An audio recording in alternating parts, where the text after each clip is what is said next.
ప్రభు అయిన యేసుక్రీస్తు వారి శ్రేష్ఠ నామములో మీ అందరికీ శుభవందనాలండి. నా పేరు డానియల్ జ్ఞానటూరి. దేవుని సంఘానికి కాపరిగా ఉన్నాను.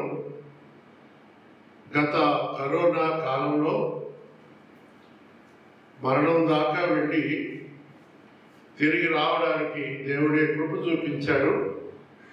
ఆ కారణాన నా సాక్ష్యాన్ని మీతో పంచుకోవడానికి ఇష్టపడుతూ ఉన్నాను. చిన్న ప్రార్థన చేసుకుందాం. ప్రియుడైన మా తండ్రి, జీవాధిపతి, జీవం ఇచ్చిన గొప్ప దేవుడా, అందుకొరకు వందనాలు.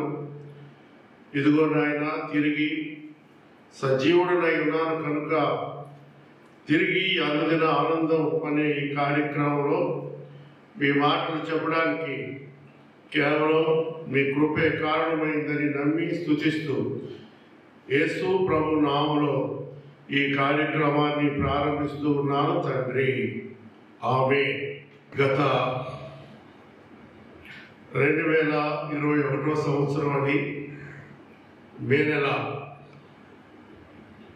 కరోనా విజృంభించి విలయతాండవం చేస్తున్నటువంటి దినాలవి. కరోనాలో మా తండ్రి గారు ఈ లోకాన్ని విడిచారు. ఆ తర్వాత నేను కూడా కరోనా బారిన పడినాను. నా పిల్లలు నన్ను బ్రతికించడానికి అనేక ప్రయత్నాలు చేశారు. సంఘం బిడ్డలు కూడా కలిసి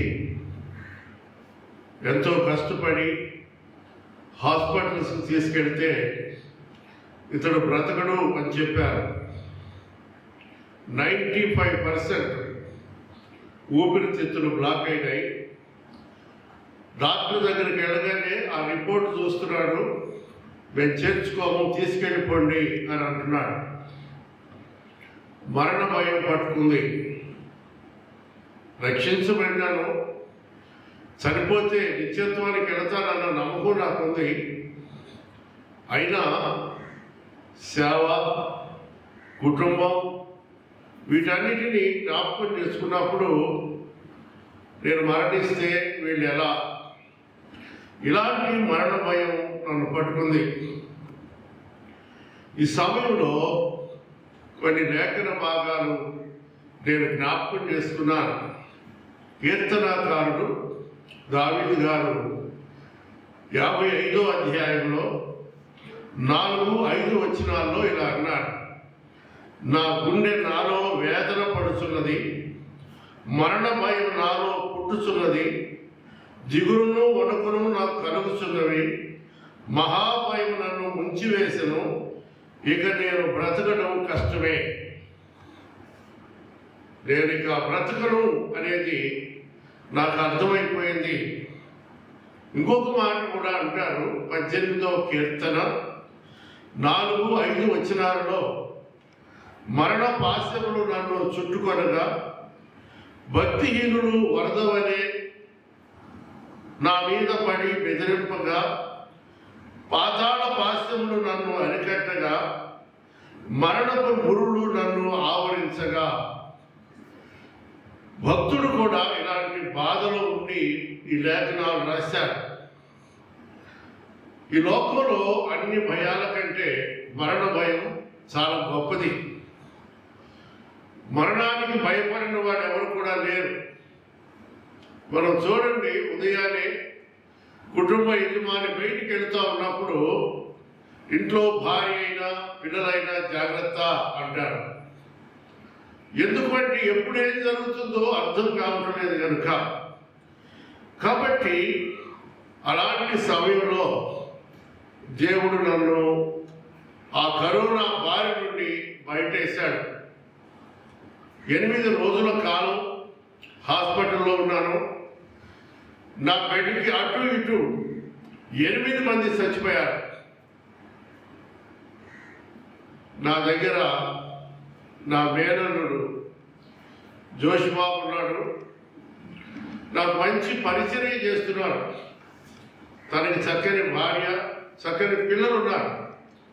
అయినా చాలామంది కన్న బిడ్డలే తల్లిదండ్రుల దగ్గర లేని సమయాన ఎంతగా పరిచర్య చేశారో, అలాగే నా తమ్ముడి కూతురు పాప నర్సింగ్ చేసింది. తను నా దగ్గరే రాత్రి కాలం ఉండేది. అదొక రాత్రి 8 రోజుల తర్వాత డాక్టర్ గారు వచ్చారు. మీ నాన్న చనిపోతాడు ఈరోజు అని చెప్పాడు ఆమెకి. ఆమె అందరికీ చెప్పింది. భయపడుతున్నారు అందరూ. ఆ రాత్రి ఏం జరిగిందో నాకు తెలియదు. నా చెవులతో విన్నాను కనుక నేను ఇలా అన్నాను, ప్రభువా, ఈ నీచకరమైన మరణం నాకొద్దు, నాకు మంచి మరణం ఇవ్వండి. 30 ఏళ్ళు దాదాపు మీ సేవ చేశాను కదా, నాకు మంచి మరణం ఇవ్వండి అన్నాను. ఏం జరిగిందో నాకు తెలీదు. ఆ రాత్రి ఆ బెడ్ మీద నుండి బోర్లు తిరిగిపోయాను. నాకు పెట్టినటువంటి ఆక్సిజన్ మాస్క్ ఊడిపోయింది. 2 కాళ్ళు చేతులు ఇట్లా వేలాడి పడిపోయినాయి. ఉదయకాలం 5 గంటలైంది. రైల్వే హాస్పిటల్లో ఆ నర్సు గారు వచ్చి లైట్స్ అన్ని వేస్తూ నన్ను చూసి పాపతో అంది, మీ నాన్న చనిపోయాడు అని. పాప పరిగెత్తుకుని నా దగ్గరకు వచ్చి నానా నానా అంటుంది. కానీ నేను ఎక్కడో అని మెల్లిగా మూలుగుతున్నాను. ప్రక్కనే ఒక మెయిల్ నర్స్ కుర్రాడు ఉన్నాడు.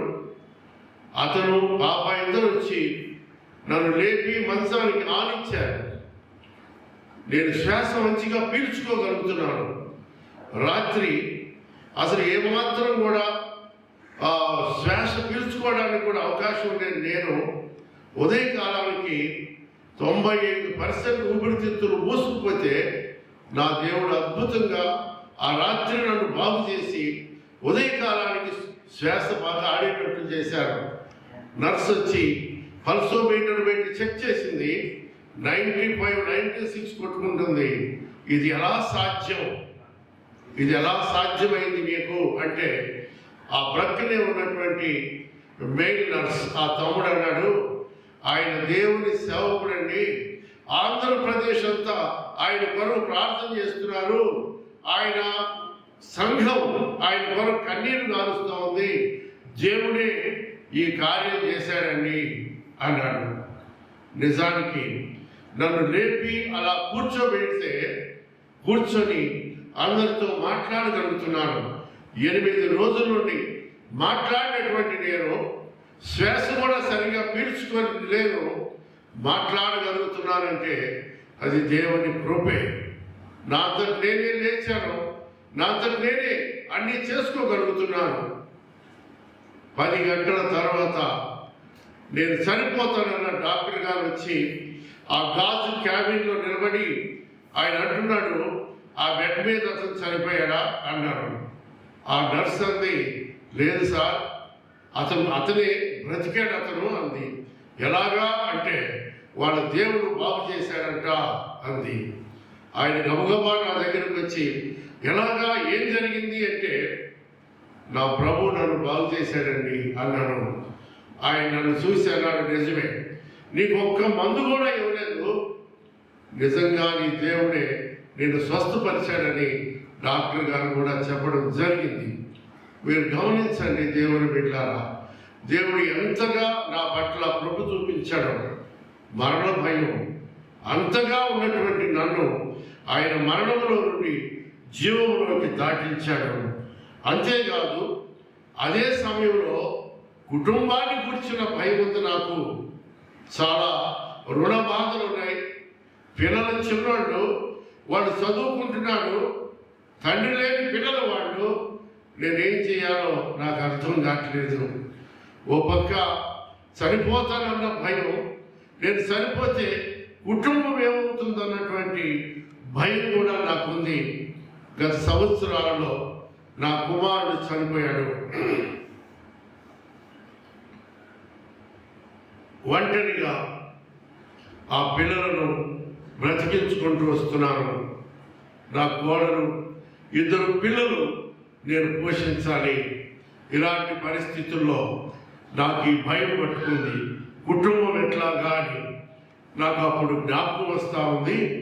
రాజులు 2వ గ్రంథం 20వ అధ్యాయంలో హిజ్కియాకు మరణకరమైనటువంటి రోగము కలుగుగా అతడు యెషయా ప్రవక్త వచ్చి ఇలా అంటాడు, హిజ్కియా నువ్వు మరణం అవుతున్నావు కనుక నీ ఇల్లు చక్కబెట్టుకో అన్నాడు. హిజ్కియా గోడ దగ్గరకు పరిగెత్తుకొని వెళ్ళాడు.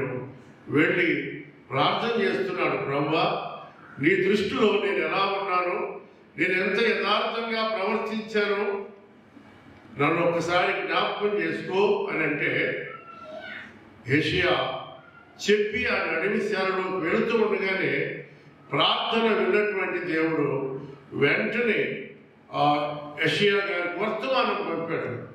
యెషయా నువ్వు మరలా వెనక్కి వెళ్ళు, నా సేవకుడైన హిజ్కియాకు నేను 15 సంవత్సరాలు ఆయుష్ ఇచ్చానని చెప్పు అన్నాడు. మరలా వచ్చి హిజ్కియా నీ ప్రార్థన దేవుడు విన్నాడు, నీకు 15 సంవత్సరాలు ఆయుష్ కాలం అనుగ్రహించాడు అన్నాడు. వీళ్ళ జ్ఞాపకం చేసుకోండి, ఈ మాటలు నన్ను ఎంతగా ఆదరించినాయో. మరణించడానికి సమీపంగా ఉన్నాను నేను, మరణం ద్వారా బయటికి వెళ్ళిపోవలసినటువంటి నేను, నా దేవుడు అద్భుతంగా నన్ను బ్రతికించాడు అని మీ అందరి ఎదుట నేను సాక్ష్యం చెబుతా ఉన్నాను. నేను బ్రతికుండగానే నా ఇంటిని చక్కబెట్టుకోవాలి, నా బిడ్డలందరూ రక్షణ పొందాలి. రేపు మేమందరం ఇక్కడ ఎంత ఆనందంగా ఉన్నామో పరలోకంలో అంత ఆనందంగా ఉండాలి. ఇది నా ఆశ. ప్రియమైన దేవుని బిడ్డలారా జ్ఞాపకం చేసుకోండి. 1 మరణ భయం నన్ను పట్టుకుంది. 2 కుటుంబాన్ని నేను ఎలా చేయాలి, నేను చనిపోతే వారికి దిక్కెవరు అన్న భయం ఓ ప్రక్కన వేదన పడిపోయి ఎంతో బాధపడుతున్నానో. ఆ తర్వాత నన్ను నేను దేవునికి సమర్పించుకున్నాను. ప్రభువా ఇంతకాలం నీకు అవిధేయతగా నేనున్నానేమో, ఒకవేళ ఎక్కడైనా నీ దృష్టిలో నేను తప్పిపోయానేమో నన్ను జ్ఞాపకం చేసుకోమంటే అనేకమైన విషయాలు నేను తప్పిపోయిన సంగతులు నాకు తెలుసు. ఆయన సేవను చేయవలసినంతగా చేయలేకపోవడం నాకు తెలుసు. ప్రార్థన లోపించింది అని తెలుసు, సహవాసం లోపించింది అని తెలుసు. అక్కడ నా అవిధేయత అంతా దేవుని దగ్గర ఒప్పుకున్నప్పుడు నాలో ఉన్న అహంకారం చచ్చిపోయింది. నా ప్రభు ముఖాన్ని తేటగా చూడగలుగుతున్నాను. ఆయన సన్నిధిని నేను అనుభవించగలిగాను. ఆ తర్వాత ఒక మాట, అది సామెతల గ్రంథం 16వ అధ్యాయం 18వ వచనంలో ఉంది, నాశనమునకు ముందు గర్వం నడుచును అని.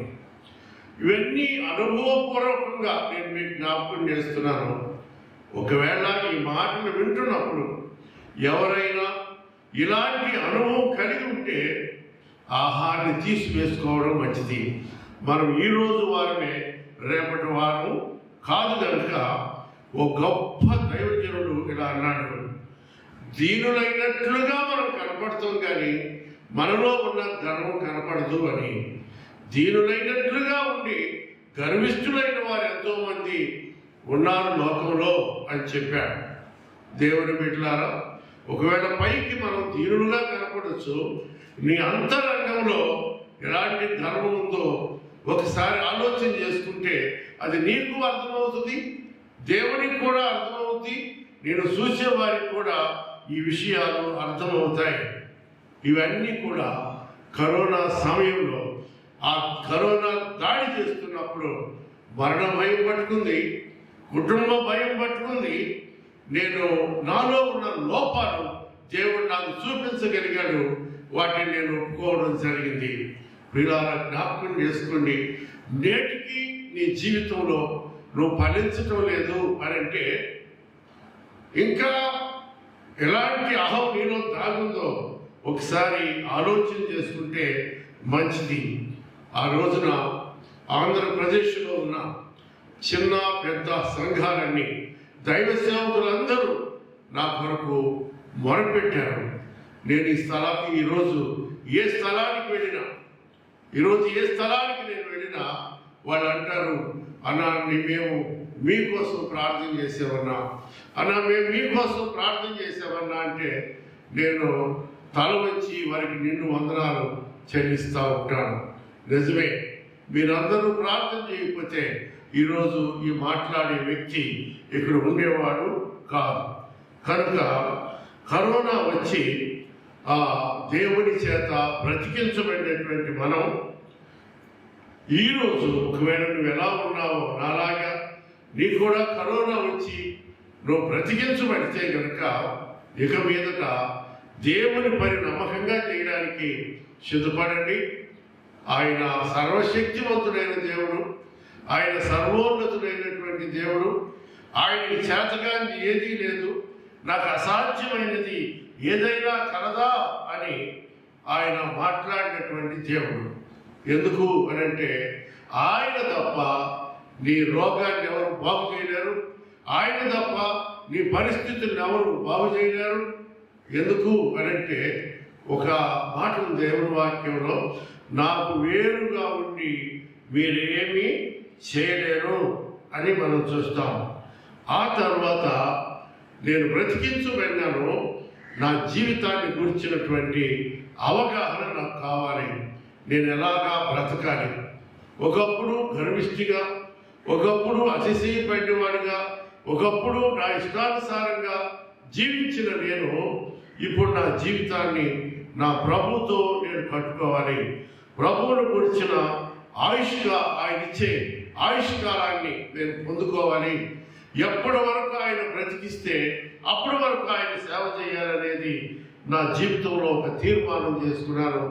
ఈ రోజున అనేక ప్రాంతాలకు దేవుడు తీసుకుని వెళుతున్నాడు. దాదాపు 70 సంవత్సరాలు వచ్చేస్తున్నాయి.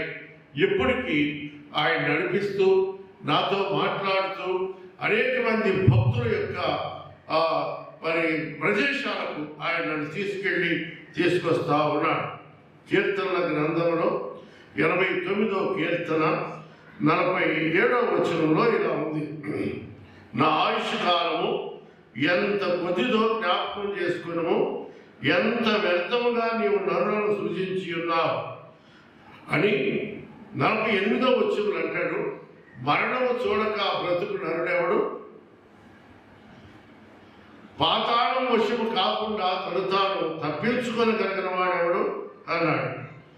కాబట్టి ఇప్పుడు మనకి ఏం కావాలంటే, మోషే గారు 90వ కీర్తన రాస్తూ 12వ వచనంలో ఇలా అన్నాడు, మాకు జ్ఞాన హృదయం కలిగించి, దేవా మాకు జ్ఞాన హృదయం కలుగునట్లు సహాయం చేయి, మా దినాలు లెక్కించడం మాకు నేర్పు.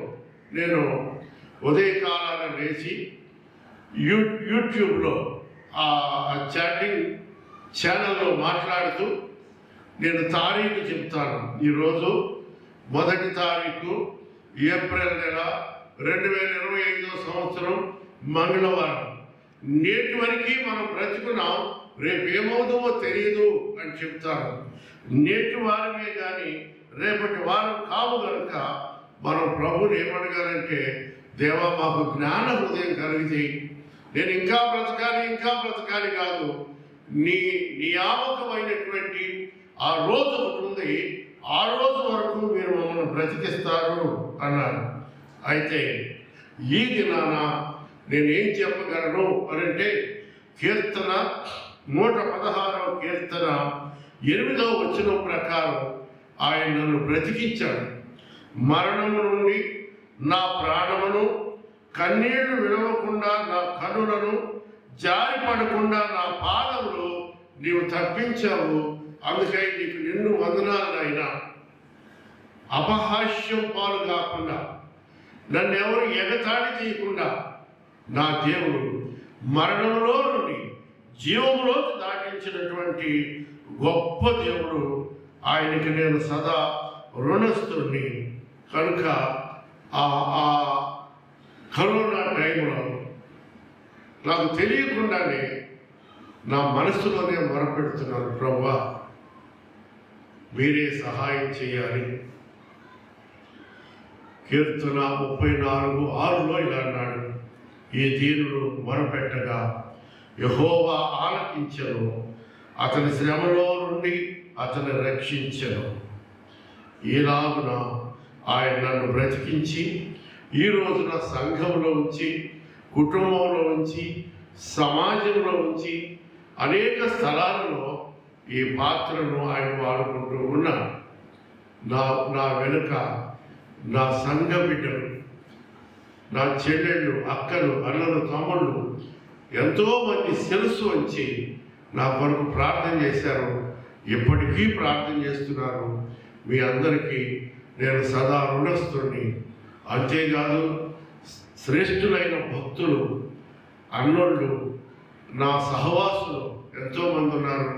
వారందరూ ప్రార్థన చేస్తున్నారు కనుక నేను ఈ రోజున ఈ సాక్ష్యం మీతో పంచుకోవాలని, కరోనా తరువాత తిరిగి ఈ అనుదిన ఆనందం అనేటువంటి ఈ కార్యక్రమంలో నేనేంటో, నా దేవుడు నన్ను ఎలా బ్రతికించాడో, నేను ఎలా బ్రతుకుతున్నానో, ఎలా నేను సేవ చేయాలో విషయాలు దేవుడు నాకు బయలుపరిచినప్పుడు ఈ మాటలు మీకు చెప్పడానికి నేను సిద్ధపడి ఈ మాటలు చెప్తున్నాను. ప్రియులారా, ఒకవేళ ఎన్నో ఇబ్బందులు కూడా నడిచావు నువ్వు, దేవుడు నీకు మేలు చేశాడు కదా, ఇక ఎన్నడూ వెనక్కి వెళ్ళబాకు.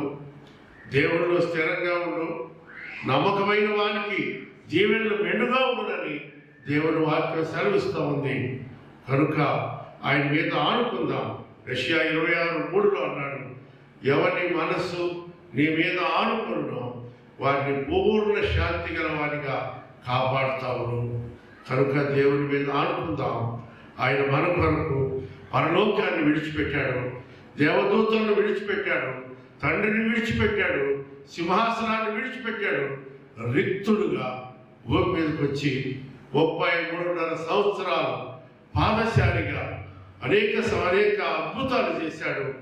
3.5 సంవత్సరాల కాలం అద్భుతమైన సేవ చేసి ఆయన మనందరి కొరకు శిలువనెక్కి మరణించి తిరిగి లేచి తిరిగి రాబోతున్న దేవుడు ఆయనకు మనం కృతజ్ఞతలు చెల్లిస్తూ, ఒకవేళ ఆయన వచ్చినా మనం ఈ లోకాన్ని విడిచిపెట్టినా ఎగిరి ఆయన కలుసుకోవడానికి మనం సిద్ధపడదాం.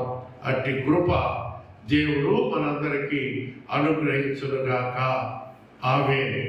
మీ అందరికీ నా హృదయపూర్వకమైన వందనాలండి.